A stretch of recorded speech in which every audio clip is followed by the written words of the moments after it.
उन्होंने कहा Bengal thinks first and then India thinks.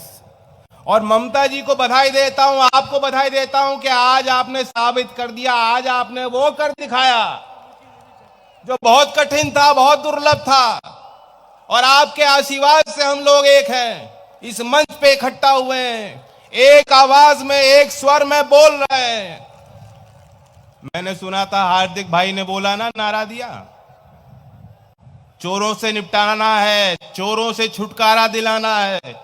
इस देश के लिए हम लोगों ने तय कर लिया है, अच्छे दिन लाने हैं तो मोदी जी को भगाना है। मैं ममता जी को कहना चाहता हूं, देश की निगाहें हैं आप पे हमेशा से रही हैं। जब आप मुख्यमंत्री नहीं भी थी तब भी देश जानता था कितने संघर्ष आपने किए। मां माटी मानुष का नारा देकर आप सत्ता पे आई, किसान की लड़ाई लड़के आप सत्ता पे आई, और बहुत खुशी होती है देख करके। बंगाल में जो हो रहा है पूरे देश को, हम सबको उससे सीखना चाहिए। यहां 96% जो किसान हैं वह छोटे और मझौले किसान हैं, जमीन नहीं है। उनको आवश्यकता है ऐसी सरकार की जो उनकी देखरेख करे, जो नजर रखे कि जो सरकारी योजना नीति है वह जमीन तक पहुंचनी चाहिए। और यह आपने कर दिखाया है। 7 गुना जो हमारी राज्य सरकार बंगाल की जो खर्च किया करती थी, जो व्यय करती थी कृषि क्षेत्र के लिए, 7 गुना बढ़ोतरी बंगाल ने करी है। और मोदी जी कहते हैं कि किसानों को कि 2022 तक इंतजार कीजिए, आय दुगनी कर दूंगा। मित्रों, 2022 में होगी कहते हैं ना, आपने सुना है कि नहीं? लेकिन बंगाल में मैं आंकड़े देख रहा था, ताज्जुब की बात है। 2010-11 में औसत यहां किसान की परिवार की आय थी 91,000 रुपए, और 2015-16 में वो बढ़ के 3 लाख तक पहुंचा दी है। 3 गुना कर चुके। बांग्ला फसल बीमा योजना यहां चलती है। मोदी जी कहते हैं हमने जो है पूरे देश के किसानों को सुरक्षा कवच दे दिया है। असलियत क्या है? बाजारीकरण हुआ है। असलियत यह है कि बिना किसान की अनुमति के उसके खाते से पैसे काटे जा रहे हैं, और निजी कंपनियों को फायदा पहुंचाने के लिए हजारों करोड़ रुपए लुटाए जा रहे हैं खजाने से और आपके जेबों से। लेकिन ममता जी ने यहां योजना चलाई, उन्होंने कहा कि नहीं, किसान से नहीं लूंगी। यह होता है नेतृत्व। यहां जो प्रीमियम है बांग्ला फसल बीमा योजना, वह जो है राज्य सरकार दे रही है, गरीब किसानों से वो पैसा नहीं लिया जा रहा है। इस लूट को रोकने के लिए मैं धन्यवाद देना चाहता हूं। मैं मानता हूं कि राष्ट्रीय स्तर पे यह होना चाहिए, और हम लोग तय करें कि जब सरकार बनाएंगे, अगली सरकार किसानों की होगी, मजदूर की होगी, गरीब की होगी, नौजवान की होगी। हम देश भर में ये कानून लाएंगे, नीति लाएंगे कि किसान की जेब से पैसा ना लिया जाए। मैं राष्ट्रीय परिप्रेक्ष्य में जो हो रहा है उस पर इतना ही कहूंगा। आपको विचार करना है कि नेता कैसा होना चाहिए, नेता की सोच क्या होनी चाहिए, नेता के काम कैसे होने चाहिए, यह आपको देखना है। बहुत मूल्य होते हैं, बहुत खूबियां होती हैं। मैं तो एक ऐसी बात कहने जा रहा हूं, आप शायद सोचेंगे क्या कह रहा है। मैं ये कह रहा हूं, नेता जिद्दी भी होता है, नेता जिद्दी भी होता है। चौधरी चरण सिंह जी किसानों के लिए जिद्दी थे, समझौता नहीं किया।